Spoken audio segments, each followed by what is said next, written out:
Well, shall we make a podcast? We shall. I'm going to do the paranoid double record. I'm doing a triple record. Oh, God. All right. You've got me beat, Jason Bourne. Belt, suspenders, and I've stapled my pants to my waist. This is what's driving up demand for energy.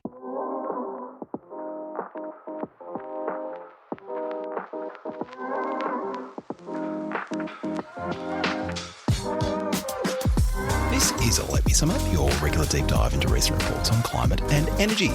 I'm Luke Menzel, recording on Wurundjeri land, and we're back, baby, and to celebrate, I'm joined by not two but three co-hosts. We've got Global Vice President for Marketing and Extortion at the Let Me Sum Up podcast, Frankie Muscovich. Hello, Frankie. Good evening, gentlefolk.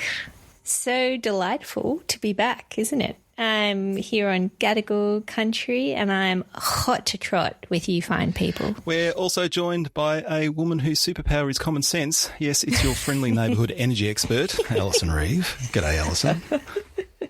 Hello, Luke. It's lovely to be back on the podcast. Being sensible to balance tenant, I presume. Is that why you got me on? No doubt. Well, I need to introduce him so he can respond to that. Rounding out our crack podcasting team is a man taking on 2025 in a natty new pinstripe suit. Tennant Reid. G'day, Tennant. Hello. It is natty. It is pinstriped, but I hasten to add it's a sort of a beigey, browny, pinstriped Great Gatsby number, not one of those dark pinstripe suits that you sometimes see elected politicians wearing that makes them look like they just left a meeting of the mafia. That's not me. No lobster with a mobster for you. No. I look like I should be wandering out of my meetings and back into, I don't know. An investment bank? A speakeasy? A shuffleboard game in a retirement community, but a very snazzy one. I hope it is a waistcoat. There is not. It's linen. It's a look. I feel like anyone that got to know you in the 2010s, Tennant, will forever lament your lack of waistcoats in the 2020s. It's true. You got to delineate the eras somehow. So for the inevitable biopic, we can tell, given that your boyish, ageless visage will not give any indication of your age or era. Yes. Only the progression from stovepipe hats to monocles to waistcoats to linen will give away my. So what's coming next decade? Is it like zoot suits or is it going to be winkle pickers or what? Well, that would be telling. All right. On this week's show, we look at a new report from the IEA that is bullish on the role of nuclear in decarbonising global energy systems. But first, we have some homegrown nuclear news to catch up on. Frontier Economics made quite the splash late last year when it released modelling it says demonstrates the merits of slowing the rollout of renewables, extending the life of existing coal generators and replacing them, eventually, with nuclear power stations. And this week, the Climate Change Authority made a splash all of its own with new analysis that runs the ruler over Frontier's scenario and what it would mean for our emissions profile. TLDR, it's not great if you care about hitting our emissions reduction targets, right, Alison? Yeah, pretty much. Frankie texted me at about 7 o'clock this morning and said, this just dropped, and consternation ensued. Frankie texted all of us at 7 o'clock in the morning, but, I love that. That's all right. It was like, instead of having a nice leisurely breakfast doing the New York Times puzzle app, I was reading a report about nuclear. But the thing about this report is it's actually quite a short and very easy to read report. In fact, you don't need it to be summed up by 4 people. You could probably polish it off over breakfast as I did. But really, it just it did something which I think is very important, which was missing in the Frontier report, which was an assessment of what would happen to emissions. But it's also, it's just got 2 nice, really clear insights in it. One is, as you said, about 1.6 billion extra tonnes. That's a lot. The alternative pathway of using nuclear power means that we fall short of legislated targets and Paris Agreement commitments and so on. So it's quite a nice and timely little piece of work, I think, filling in a major gap that was there in the Frontier scenario. Yeah. In the Frontier work, a lot of emphasis is laid on oh, well, we still get to a near net zero electricity system around 2050. So, close enough for government work.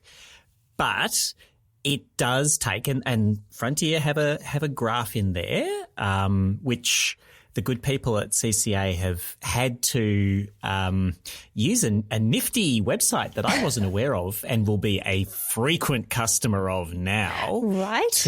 I clocked that on my little scan too. Yeah. Back out the data underlying the graph. Graphreader.com, I think, is that site.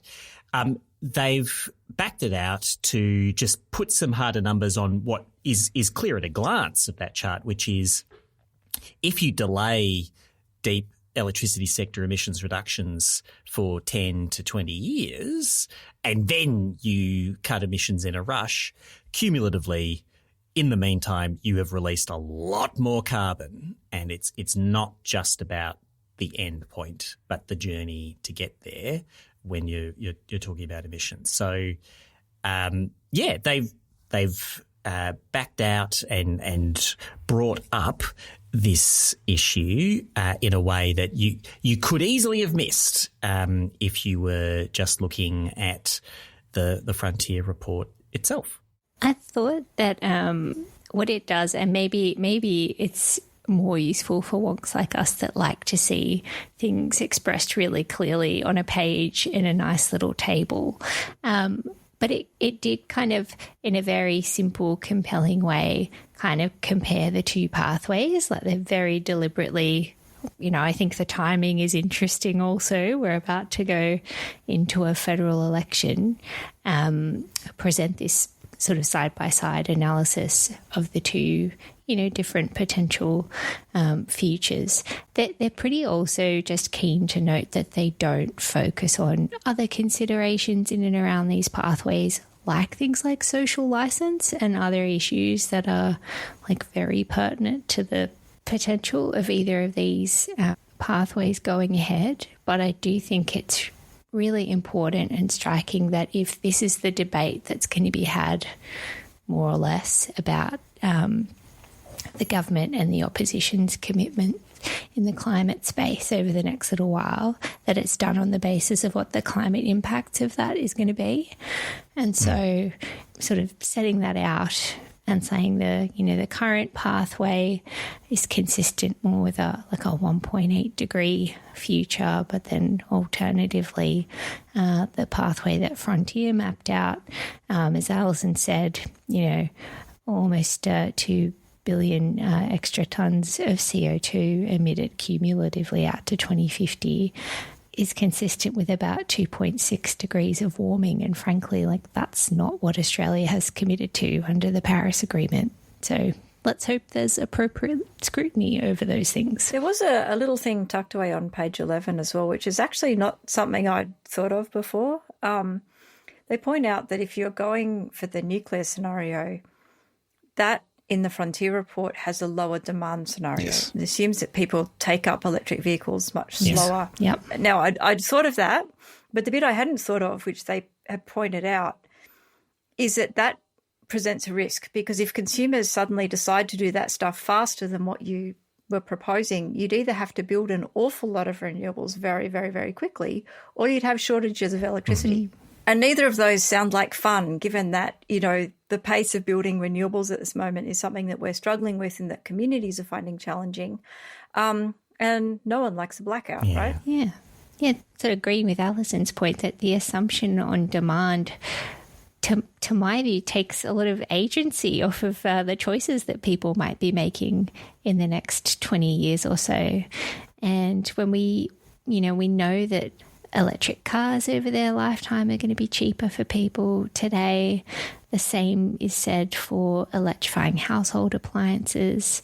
I don't know that it's a reasonable assumption to inform a position that says people aren't going to make those choices, because there's every chance that people will. And so we'll find ourselves in a really tricky spot in that time. Tennant, am I right that the Frontier scenario in their report had kind of the aluminium industry disappearing? Well, there has been, there's been a lot of argument about what's Frontier's assumption versus what's in the ISP.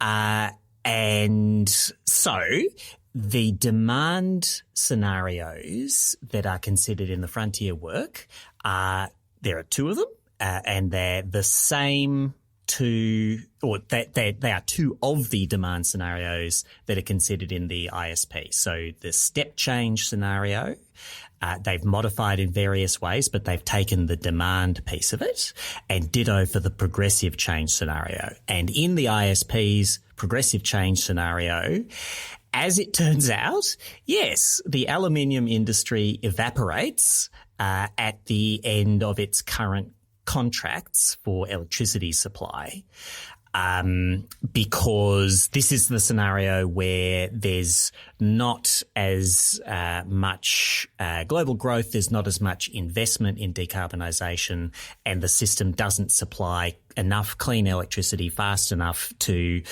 make it economically or climate goal viable for the aluminium industry to continue in Australia, and so they disappear in a puff of scenario assumption.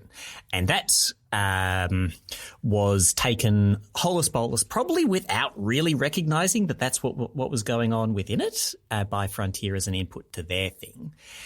And the thing that I will say about all this is that the stupidest thing that is going on here is the focus by Frontier and their pals on comparing these ISP step change numbers, or their version of them, to their nuclear progressive change numbers.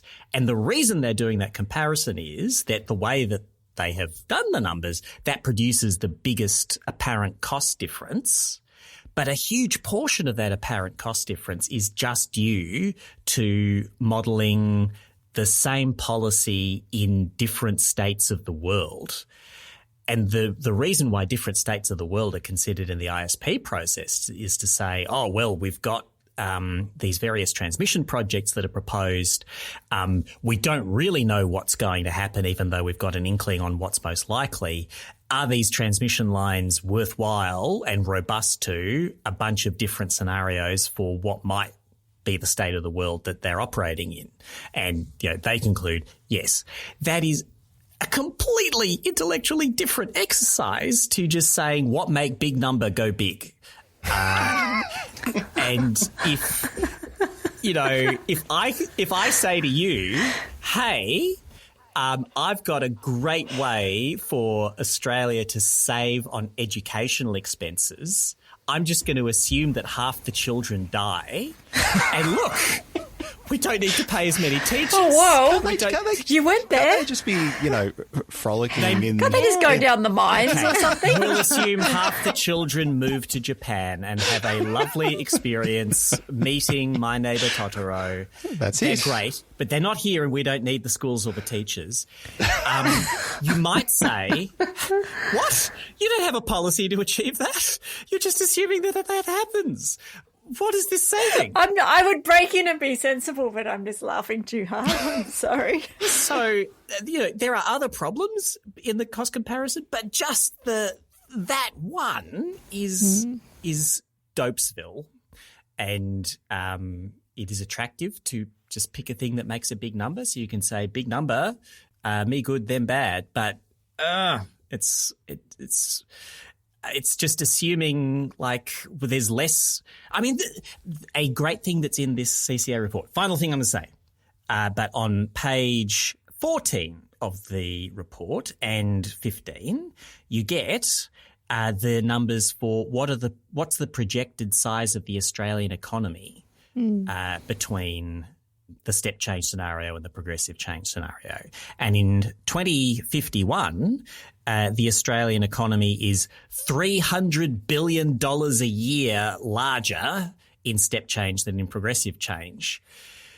Does that mean it's like the policy of the coalition that we should have $300 billion a year less wealth? I don't think so. It's part of a scenario. Exactly. So the thing that really comes through from this report for me it's kind of underlines the whole premise of the transition to a prosperous net zero Australia. We will have an economy which is 300 billion times bigger in terms of GDP when we're done, and we'll have emitted 1 billion tonnes less CO2 along the way. It could be 2.4 billion tonnes less emissions, but it's at least 1 billion of electricity sector emissions less. So you get $300 billion of extra money and 1 billion tonnes of abatement for free. Like, what's not to like? Yes, exactly. That's my point. Like, it underlines with a big black Sharpie what the opportunity that we have before us is in this transition to renewable energy. We can be richer and emitting vastly less emissions if we stay the course. And I think that the Climate Change Authority has done us all a service by doing this work. I would say that it is a bold move to insert itself so explicitly into probably one of the top 3 hotly contested issues in an election, which is but weeks away. They make it very clear in the introduction to this report that it's a self-initiated research project, which I think is them being very clear that this isn't a government-mandated hit job on the coalition's energy policy. But I feel I'm glad that they took this upon themselves, because I think we will be having a more informed debate over the next few weeks than we otherwise would have, right? Yeah. I mean, this is squarely within their mandate to be doing this. Yep. It's striking because, I think for a long time, the Climate Change Authority was not resourced and, sort of put in the centre of a lot of climate policy debates over the last decade. Like, it's good to see them reclaiming the territory that frankly is right in the middle of their mandate. Like, they should absolutely be out here providing that fearless, independent advice. And the other thing I would just say, because it's done a really great job of collating a lot of the really valid critiques that have been made since that frontier work was put together and crystallised some numbers around it all. All I would say is, and this is probably more in response to Tennant and yours gripe around the different kind of visions for size of economy, I would even suggest you even thinking about that too much. I just don't think that the coalition planned to have a debate about this in that much detail. Like, the analysis is kind of seized on some obvious flaws and kind of, cherry-picked scenarios from their perspective. But, I mean, my kind of read of the retail politics of this is they expect to be able to run with the top lines of what they said last year and not go too much further than that until post-election.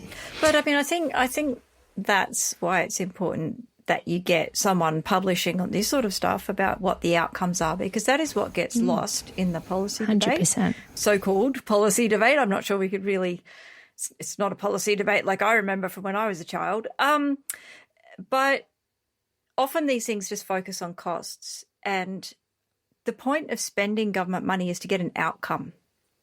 And what this report is pointing out is that the outcome you get is not a good outcome compared to the alternative outcome. And the Parliamentary Budget Office will not pick that up when they cost it. Whoever does the coalition's election costings will not pick that up when they cost it. But it is actually the important thing. We're not doing this just for jollies. We're doing this because we care about the emissions. And putting a number on the difference of the emissions is actually really important.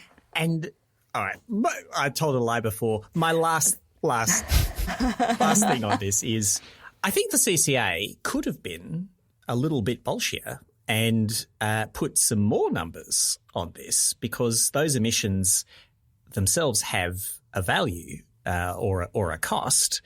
Now, you could argue about what the per tonne value of emissions is. You could say take a range between the current market price of ACCUs, Australian Carbon Credit Units, in the region of $30 a tonne, And you could extend up to, say, what might be the achievable long-term cost of direct air capture to haul back out the emissions that we fail to avoid emitting for the next couple of decades. Maybe, like, pick a number out of the air, $300 a tonne would be like a good place to get those two. That would mean the electricity sector emissions here are worth, in undiscounted terms, somewhere between 30 billion and 300 billion Australian dollars. And the broader emissions from the assumption that just much less happens in progressive change would put that at 72 to 720 billion dollars, which are arguable numbers, but great big hairy ones. Tristan Eders actually had a go at this in Renew Economy today. He's been writing a series about nuclear and the nuclear policy, and the article that he put in there today was doing exactly that. Like, what are all the extra emissions and what would you cost them at? Anyway, I think that's people probably, if they were quick readers, could have read the whole report in less time than it has just taken us to talk about it. But would they have had as much fun? I think we should talk about another nuclear report, don't you? Why not? Let's change gears and then change right back again.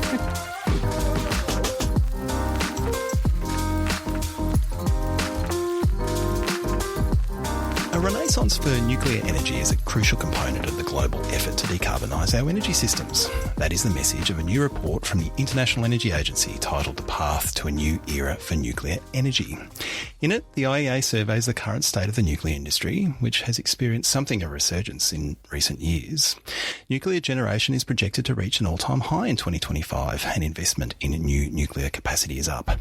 The vast bulk of this investment is taking place in China or in other developing countries using Russian technology. But in developed countries, the story is much patchier. Many have older reactors, some of which have been refurbished to extend their life. However, efforts in developed countries to build new reactors have been relatively limited, and the few new power plants that have been pursued have often been plagued by delays and cost blowouts. Despite this, the IEA is bullish on a bright future for nuclear, and particularly the potential for small modular reactors to play a big role in the developed world. But they say governments will need to step up, especially to give investors the confidence they need to back the industry with cold, hard cash. Tennant, rosy future for nuclear. What did you make of this report?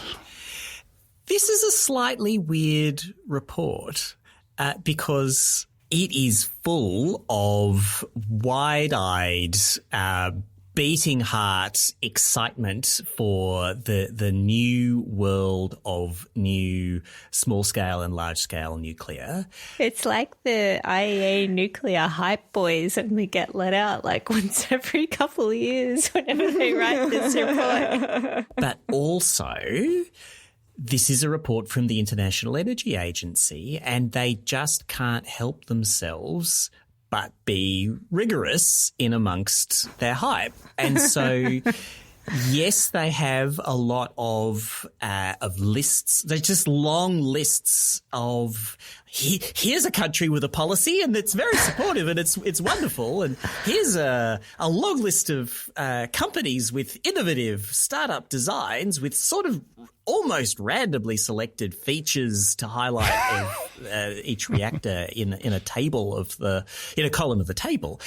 But then for every one of those, they'll have a page where they just soberly, not too shamefacedly, run through, well, here are all the things that went wrong all the last times that advanced economies built conventional large-scale nuclear reactors. Here are, yes, there are certainly challenges that come when you're introducing new features that are so far untested, that does tend to slow things down. Like that, it is well worth looking through this report because if you're coming at it from this is all a joke point of view, well, there's a lot of sober information and some excitable information there is quite a lot of stuff happening by the standards of how much was happening on nuclear 5 or 10 or 20 years ago. You will also find information, not just on the some of the problems and challenges that need to be overcome around reliably achieving project delivery, magic words coming, on time and on budget. On time and on budget. On time and on budget. There's so many times certain phrases are repeated through this report, like, you know, the fact that the nuclear is sort of most akin to the largest kind of infrastructure projects you can think of.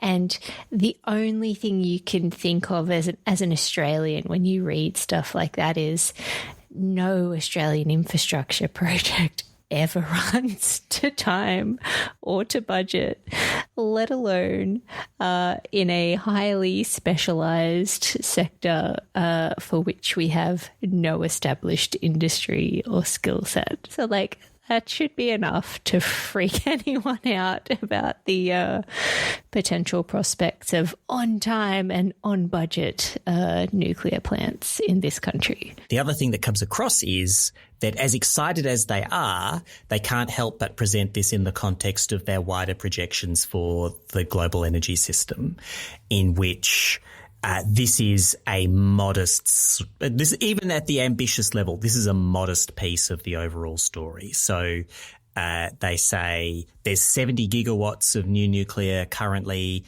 under construction in some area of the construction cycle around the world. That will be delivered over a number of years. Their own figures say 666 gigawatts of renewable capacity will have been added in 2024 alone. Now, of course, on an energy delivered basis, it will be different because the capacity factor on the nuclear will be higher. But still, it is a small piece of what's going on. It could become a somewhat larger piece in the scenarios that they've got if a number of things go right around cost reductions and on time and on budget delivery.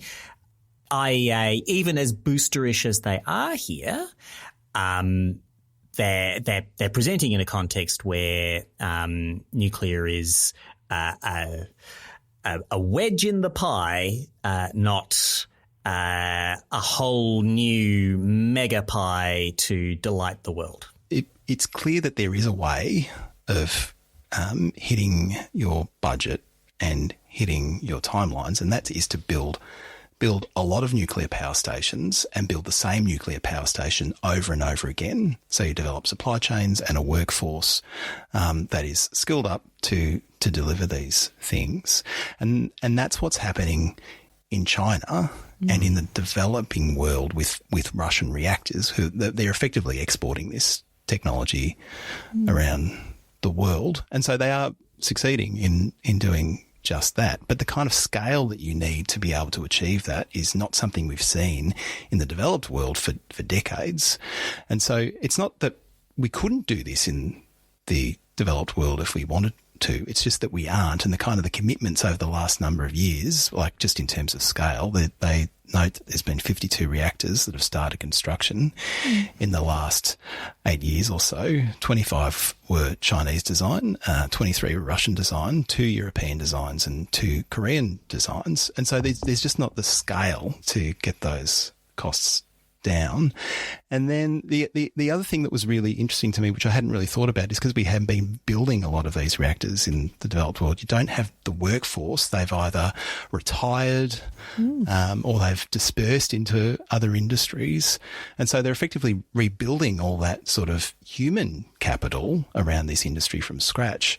So what I found useful in getting my head around this, that the many developed countries are in kind of a similar position to Australia, even if they have an existing nuclear fleet, in terms of, relying on nuclear to decarbonise their energy system. Just riffing off that, I think there's also a time dimension to that, because one of the things they point out is you need to sort of build them. If you want to get your learning happening and get your timescales down and your budgets working and so on, you need to build things sequentially. We don't have time to build things sequentially. So if you think, if it takes you, say, 10 years to build your first one, and then you knock 2 years off that every time and you want to build 7 of them, it's still going to be 50 years to get them all built. And we don't have 50 years. We've got 25 at the most. And I think that's kind of the bind here, is that all of the things that it takes to get the budget down and to get the delivery thing working are things that we no longer have time to do if we're going to hit net zero. I mean, I'm obviously reading this report with a what can I learn about this from an Australian perspective that would be useful input to the debate here.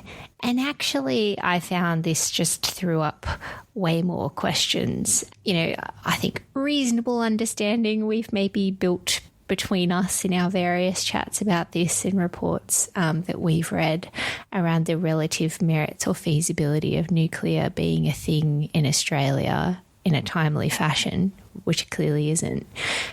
It's also thrown up like just things that you wouldn't normally, I think about, like how do you pay for decommissioning of nuclear plants? Now, there's a whole section in this report on financing, which I think I agreed with one of the notes Alison made. You sort of start to read it and it's like, well, actually, you could be talking about a lot of kind of large either energy infrastructure or their big infrastructure projects with some of the challenges here. But there are some very unique and kind of problematic things that we would need to deal with and costs that haven't been spoken about or kind of unearthed in the local debate in Australia. And they're things with sort of big fat tails in a sense as well, right? I have an answer for you on the decommissioning front that is only 50% smartass, which go on then. Discount rates, tenants, discount rates save you. That's right. Well, you can save yourself through discount rates or through resource cost estimates that are undiscounted. So the decommissioning costs are significant when they're born, but they're not born for a long time because these plants run for a while. So you can either say, well, they don't really make a big difference to the levelized cost of the electricity because they're so far in the future, the discount rate erodes them to nothing. And the non-smart-ass sane version of that is what you were talking about, Alison, offline, which is a pay-as-you-go process for the operators to put money aside over the life to cover decommissioning later. And that's fine. Like if you're saving for the rainy day that you know will come, like that's fine. The other way that is smart-assy is to say, oh, it doesn't affect the resource costs because we only count the resource costs through to 2050 when most of these plants will be 5 years old. No, I mean, I found that interesting in the report. They actually set out the different ways in which different countries make you put money aside as you go to pay for the decommissioning. And I mean, I think that's interesting when you think in the Australian context as well, because we've found both in the mining sector and in the gas sector that if you don't do that, the government gets left with a very big bill. And we've actually already seen that manifest. So a couple of years ago, Queensland did a survey about how much money it had held in bonds for cleanup of various mines and found that it had nowhere near enough money and immediately upped the bonds on all of the mines in Queensland because it realised it was getting stuck with a whole lot of cleanup costs. The same thing happened with the Northern Endeavour oil and gas platform, which was a gas facility that basically I think Woodside sold it for some peppercorn amount to another company that immediately went bankrupt and said, oh, I'm sorry, I can't afford to clean it up. And that is now being paid for by all the other oil and gas companies via a levy. Yeah. So, you know, if we were going to have a nuclear power industry, there's at least two precedents that mean we would be doing that pay-as-you-go thing, but that doesn't show up in anyone's model at the moment. But it is a cost that you would have to bear now, not in the future. Yeah, and bets on whether that's going to be popular or not, that people get another line item on their energy bill. So that's in one sense a smaller consideration, but it's something that's not really getting much discussion or airtime in an Australian context because we don't have an established industry. So I found some of those insights super interesting. The other one that was interesting as well is like how on earth do you ensure these things? Noting that I noted, yes, Japan has uncapped liability. Yeah. And I went, how does anybody invest in that if they know they've got uncapped liability if something like Fukushima happens? And then at the very other end of the spectrum in the capitalist, I don't know what to call the US anymore, but they put caps. It's a mixed economy, yeah, and a mixed place. Let's go with that. Yeah. But they do cap liability for operators, because that's one of the other countries where the plants are run more by sort of private sector owners rather than government owned businesses. So there's just, I think what I really wanted to say was, like, bless the IEA, because a lot of the stuff that they do in these like really detailed kind of snapshots of different technologies is they do unearth detail that does matter in these conversations and debates. And whilst I think, because again it's sort of new territory for Australia, we're in danger of not fully kind of understanding the full landscape of what we'd be getting ourselves into. We haven't, and so just a couple of things that I really seized on in the detail of the report that I think is worth people who are interested understanding what things look like abroad in more detail. And just the other thing as well, were you all, I was a little surprised at how concentrated the supply chains and the sort of the tech base is between Russia and China. And I guess I shouldn't have been surprised, but I don't read reports on nuclear like this all the time. Like, that's... I was surprised that France wasn't bigger. Yeah. Because I know EDF are building at least one of the UK ones. Yes. And having a lovely time at it too. But, I mean, maybe this is also what you're saying, is that they've sort of aged out of it all a bit as well. Yeah. Well, the bit that I enjoyed was the January 2025 snapshot of the current state of SMR, which they go through the various projects that are at various stages, and as mentioned earlier, super bullish on the role of SMR. They see this as an opportunity because most of the development and investment in SMR is happening in the developed world. They say, well, this is how we regain leadership, is forging ahead on SMR and the bright new future that it will reveal. But their enthusiasm was really odd when you started going through like the projects that are on the slate. There is excitement, there is investment, there are a handful of SMRs, small modular reactors, that will get to a commissioning phase over the next 5 years, and another handful targeting the early 2030s. But you kind of got to see how some of these projects go before you put all your chips on SMR as the saviour of our energy system. Betting big on an SMR-led recovery seems premature to me. Well, there were two things that really leapt out to me about that. So one was both with the SMR bit, where they recount like 80 designs, 80 companies that are vying, most of them startups in the West. And then they also note dozens of interesting designs for advanced large-scale reactors. Those things are interesting. They also kind of cut against the let's get costs down by picking a proven design and iterating it and sequencing it. Instead, they sort of speak to, like, in the SMR side, a very immature set of technologies. Let 1,000 reactors bloom, Bloom, yes. Boom, no. And it's like there's going to be a learning period is the positive way to say that, and like a long drawn out bloodbath for most of those 80 companies to go to the wall because they don't wind up. Because that's how innovation works. Absolutely.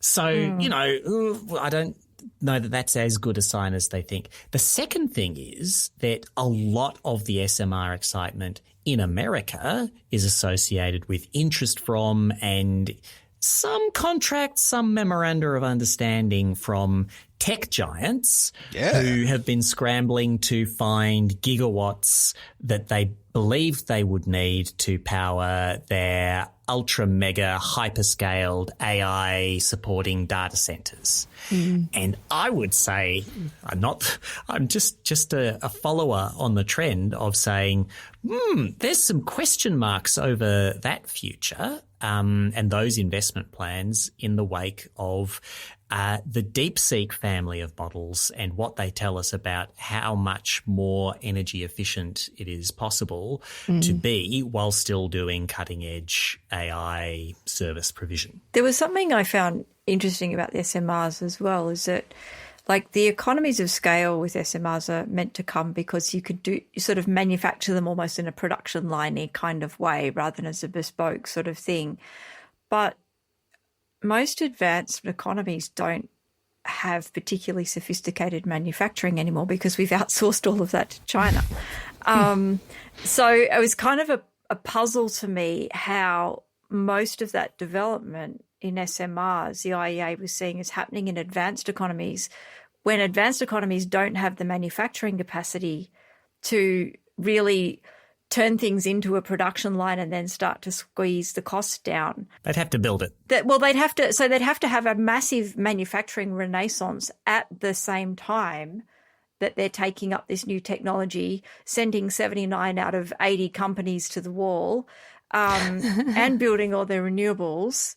It just sort of felt like a little too much to do, like particularly when you think about how, whether it's Future Made in Australia here or whether it's the attempts to bring back manufacturing in Europe and so on, just how long and difficult that's proving. It's not an easy thing to do. And again, I feel like this is going to be my mantra just forever now. We've got 25 years left. It just feels like not enough time. Look, I get that this is a report about nuclear, but what they don't really do, to your point there, Alison, is contrast where all this extra investment is going to come from compared to where rival investments might be made in the same time horizon. It's a point that's also relevant to how financeable these things are as well.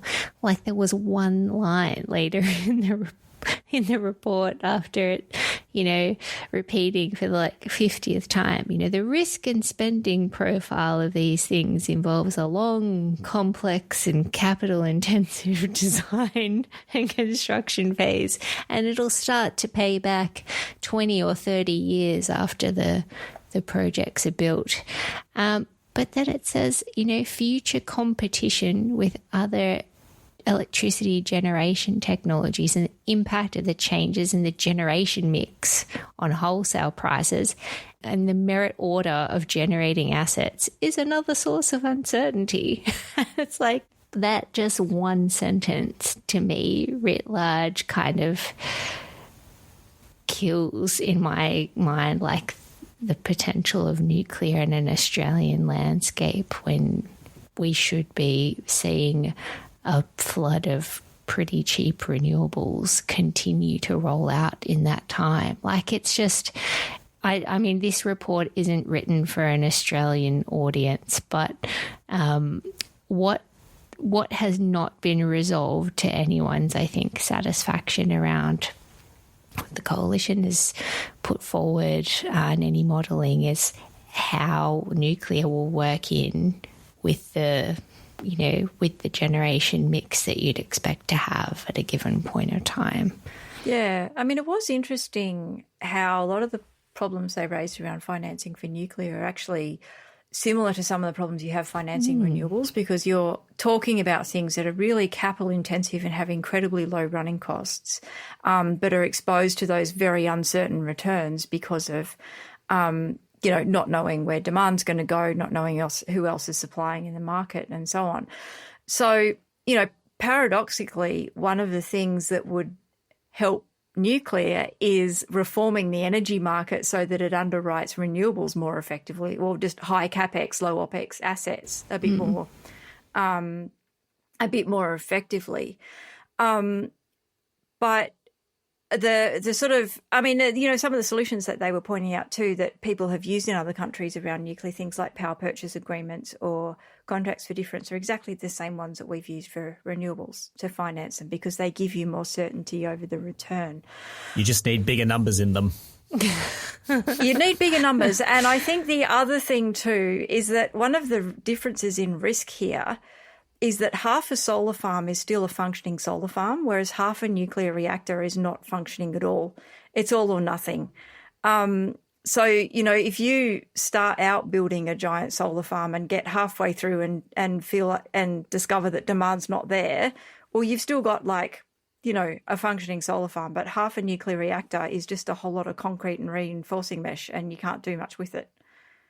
And so it's kind of, you've got to go all in on a nuclear reactor, which means all in on, however many years it's going to take you to build, and then hope that the demand is there. And that just makes the risk huge. I think it's just makes the risk so much worse. Like the ramp that they're contemplating in their most ambitious scenario is just completely implausible. So what we've got is, around investment hovering around 60 billion in 2023, which is kind of their reference year. And based on their STEPS scenario, which is the stated policies, it's like this is what people have actually committed to around the world. It basically hovers at that level of around 60 billion a year right through to the 2040s, and then drops after that. So the steady state, this kind of new era that is referred to in the title of the report, is just like, we got to about 60 billion. It's more than it was a little while ago. It's probably going to stay around that level, and then it's going to trail off. Whereas in their net zero emissions by 2050 scenario, their most ambitious scenario, they have investment of over $150 billion a year by 2030. And because of all the deployment issues that we're talking about, it's just completely implausible that could be achieved. This is my point. But they've not talked about where that money will come from and what's competing for that money in the interim. Although noting, there are other difficult to deliver things in the global net zero emissions scenario that they use. We are very close now to the rate of global solar manufacturing capacity and battery manufacturing capacity required for the net zero emissions scenario. But we're a long way off a lot of other elements of that scenario. Not like nuclear, not the one that we're furthest off on. Well, I went back to the 2020 World Energy Outlook just to see what they said about forecasts for nuclear. And their forecast in that was that you get 15% of electricity by 2030. And we're at 10% now. I can't see that we're going to get a 50% growth in nuclear generation over the next 5 years. And it kind of made me wonder, if you went back through all of their back catalogue, you'd get one of those hedgehog charts, only it would be going in the other direction to the solar one. That's exactly the point, right? That solar has these characteristics, which we've talked about many times on the pod. It's modular technology that, benefits from learning rates and has done so. And because it is relatively easy to deploy, those ramps can happen and those benefits can be captured. Nuclear just doesn't have those characteristics. So it's just interesting that it features prominently in the net zero emissions scenario in the World Energy Outlook. It doesn't seem plausible, and a plausibility function somewhere in there is something that I think would be helpful. Well, but I mean, it's also, you've got to remember, the point of the net zero scenario is to tell you what you should be aiming for. And, this is, sorry, if I may ride my hobby horse for just a few minutes. One of the things that frustrates me about the way IEA scenarios get misused is that the what's called the STEP scenario, which is stated policies. That's the policies that you've got in development at the moment. And their other scenario, announced pledges scenario, which is if everyone meets the things that they've promised to do. The point of those is that they're starting with what you've got now and projecting forward and telling you that you're not on track. And the net zero scenario starts at zero and solves backwards to now to tell you the path you need to get to. And so if they're saying that you know, you need to get, what was your number, Luke, for the net zero? For nuclear investment, north of 150 billion United States dollars by 2030. Yeah, so basically I think kind of what they're saying is like, well, if you want that level of nuclear and you want to do it because of net zero, then that's the money you've got to put on the table. And you're nowhere near that now. So either you go find it or you go find another pathway. It's the point of the net zero one is to kind of ask you, what are you prepared to believe in order to, or what are you prepared to do in order to get that picture to happen? I get all that, but like even if we all decided that nuclear was going to have this role in our journey to net zero emissions, I don't think you'd actually be able to spend $150 billion. So that's why I'm saying it's got to be actually plausible that one could actually make the investment. Well, now, Luke, I think a few people in Finland and France and the United Kingdom and the United States can tell you just how much you can spend on nuclear power plants, albeit but come on, even if you gold-plated it, Trump-style gold-plated nuclear reactor. If you just want to push some money out the door, a lot of people will be waiting to take that money from your hand. They may not give you a lot in return. You may not get the gigawatts of nuclear that you need, right? Gigawatts. I mean, this is like... We have a lot of concrete platforms.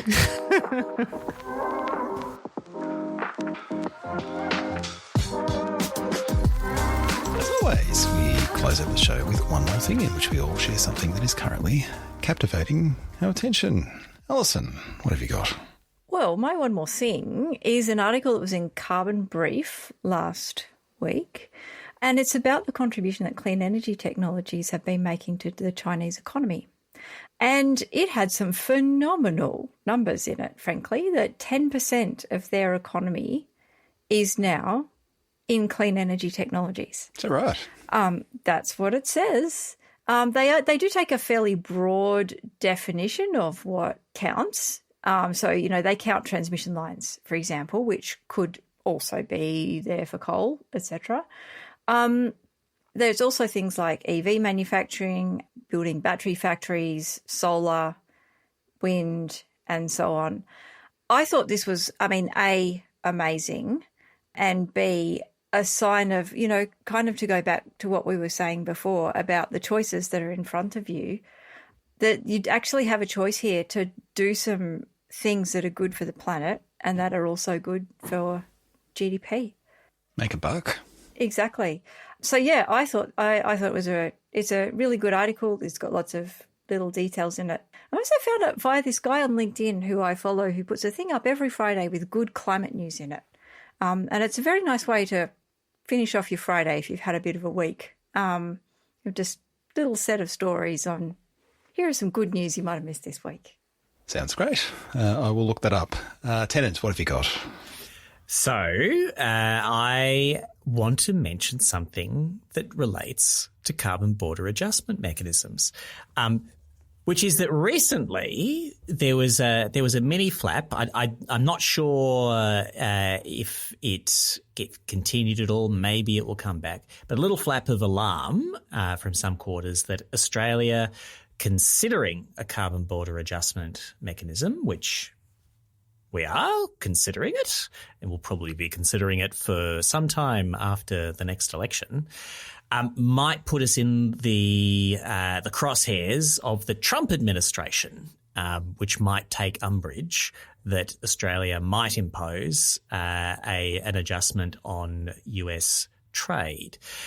Now, there's a bunch of reasons why that's probably not the case, including that we don't trade a lot with the US in the product categories that are covered. And trading partners aren't disadvantaged by a border adjustment, and the US is relatively clean in production of relevant goods anyway. But what really sparked my interest was the very next day, reporting in the New York Times about the umbrage that the Trump administration is taking at taxes imposed by other nations, value-added taxes and goods and services taxes. They have got it in their head that because these are imposed on imports as well as local production and rebated on exports because the purpose is to tax consumption within the country doing the taxing, that these are an unfair tilting of the global trading picture. And this is one of the things that is prominently to be equalised by the special tariffs that are being considered by the administration. Now, that's a whole interesting discourse in itself because it is a bit bonkers, but there's less dumb versions of this argument. But I think the larger point there is Australia's already got a GST, a reasonably sized one. I don't think we're really on the radar. It's the EU that the Trump administration claims to be mad at. It's going to be very hard not to be a target for ire, and we're in a sharp-elbowed, broad-shouldered trade world these days. So buckle up, people, and don't worry too much about what people hypothetically might think about a border adjustment. Just take a decision and do it well. I'm slightly torn between wanting them to take GST off overseas purchases because that's really annoying when you buy something from Amazon US and then they whack 10% on it at the checkout, and also going, the stupid, it burns. The GST is the proudest achievement of Australian tax reform in the last 30 years.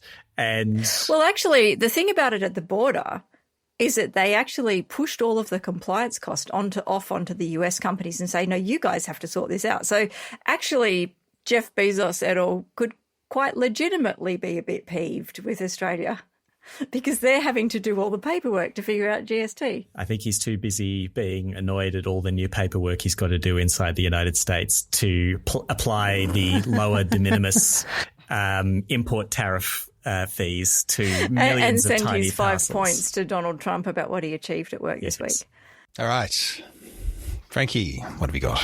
I've been ruminating over what to talk about because how is it like it's February? It's still February. My God. I feel like this is our first episode for 2025 and I've lived a year already in the last few weeks. How is this possible?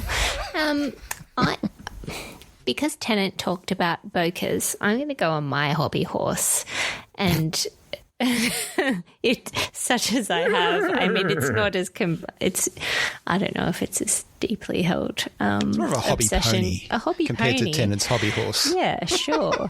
My hobby pony of the National Construction Code, because frankly, oh no, that's a hobby horse. Yeah, come on, don't short sell yourself. Okay, fine. That's Black Beauty. That's a veritable Clydesdale. Yeah, no. All right, giddy up, people.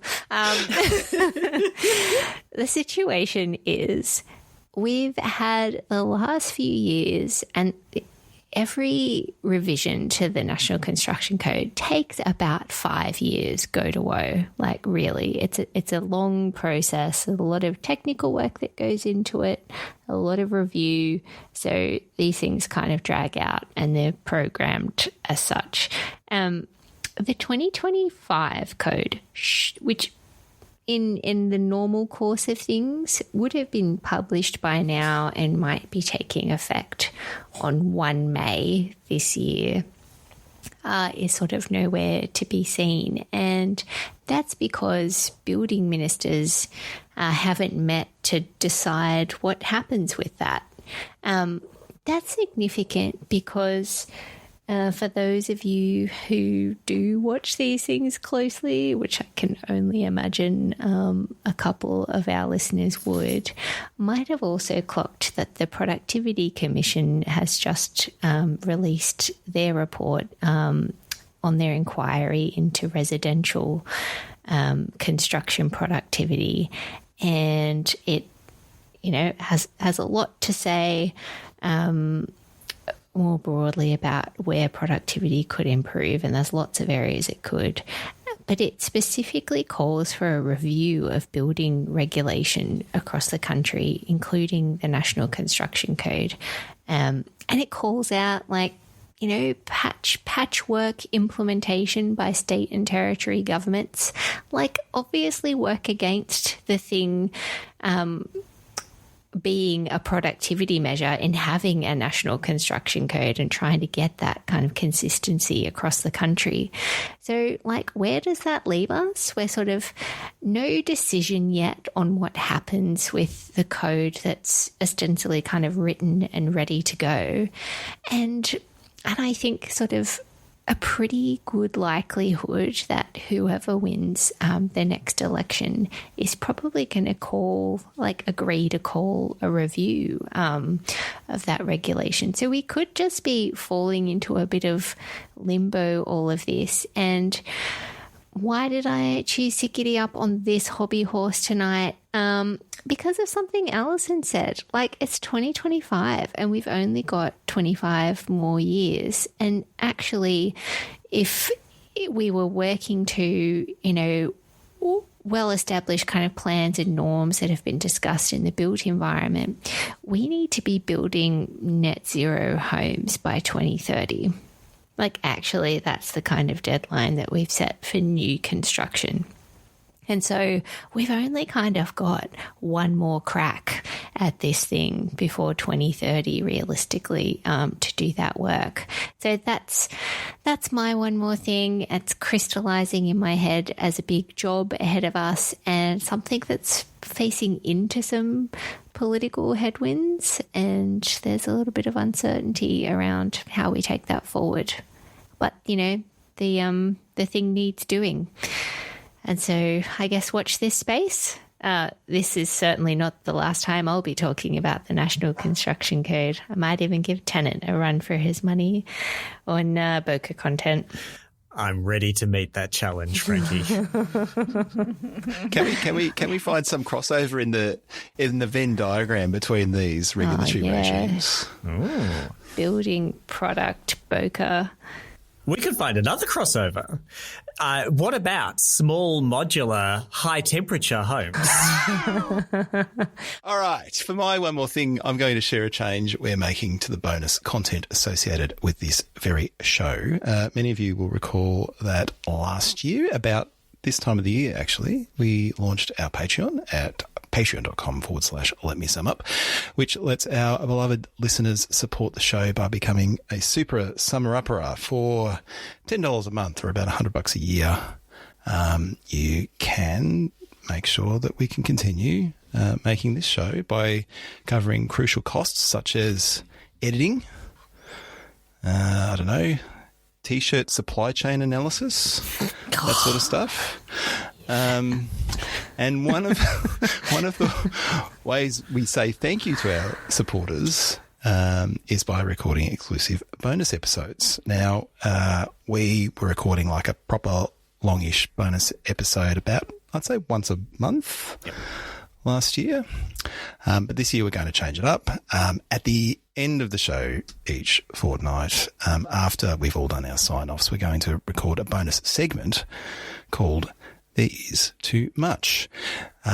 It'll be something we couldn't fit in the main show that we want to talk about, and it might be newsy. It might be some podcast inside baseball. We might even get some pop culture in there occasionally. You never know. And this little bonus episode will get posted alongside the main episode each and every fortnight.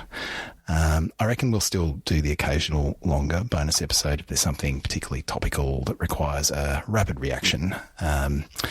But it means that for those of you that simply can't get enough of us crapping on, there'll be a bit more Boko on the regular in your feeds. And Frankie, what are we talking about on the inaugural edition of There Is Too Much? Well, because we really do have too much stuff on our long list of things to crap on about. We are not talking about the New South Wales Government's Net Zero Commission's first annual report on this here pod, but we will be talking about it in just a few minutes in some sweet, sweet Boko. How could you possibly resist? Run, don't walk to patreon.com/letmesumup. Or if you are lazy and listen to us in Apple Podcasts, you can sign up there as well. Okay, that's a show. Yeah. I reckon. Oh, yeah. Yeah. Yep.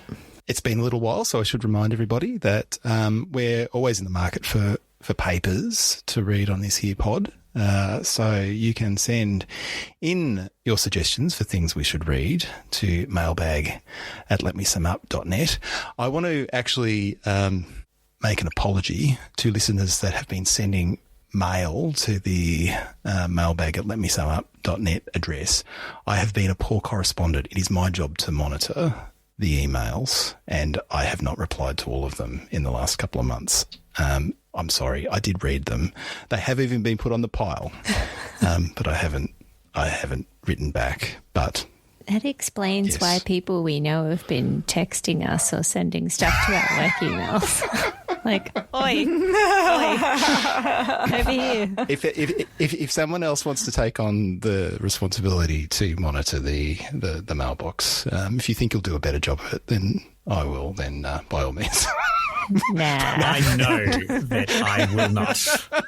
And everybody who has ever emailed me about anything knows, even more so. That's true. I was fielding text from one of your email correspondents today, Tannen. Hang on. So people are texting Frankie to try and get a reply out of Tennant for his email. Is that how that's working? It's not super regular, but occasionally that does happen. On a more positive note, I will say I got some correspondence recently, not by email. I got a call from no less a personage than Andrew Dyer, the lead author of the great big report we looked at last year, but, sensibly sized and digestible on social license around renewables and other energy project development. Mem are from Mars, communities are from Venus. That's right. Kenneth. And he had been made aware of the episode, and he liked it, and he had a lot of further thoughts about energy system reform. And Andrew Dyer, you're welcome to correspond with this podcast anytime. All right. I've got that off my chest. I reckon we should more regularly encourage our listeners than we have been in the last little while to chuck us a review on Apple Podcasts or Spotify. So if you're so inclined, we'd love for you to tell the world how much you love the show. We also have a website. Alison, do you remember what it is? I believe it's letmesumup.net, is it not? Hey. Where you can find all of the episodes that have ever been recorded. Except the ones that we put behind the paywall. Except the ones that are behind the paywall. Yes. Yes. But as yet, no T-shirts for sale. But I'm sure that's coming. And Frankie. It is. Sorry. I said the T word. I'm sorry. That's okay.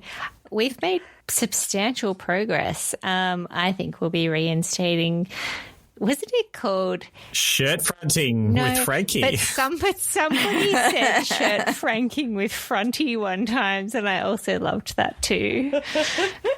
So yes, we'll need to reinstate that corner shortly.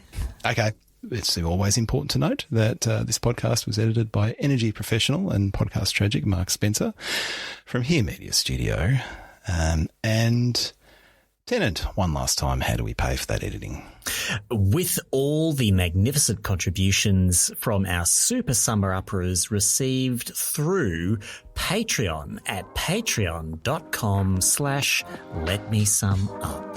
or possibly through Apple Podcasts, which does make it easier, but you don't get as much cool stuff through Apple Podcasts. So get on over to patreon.com/letmesumup.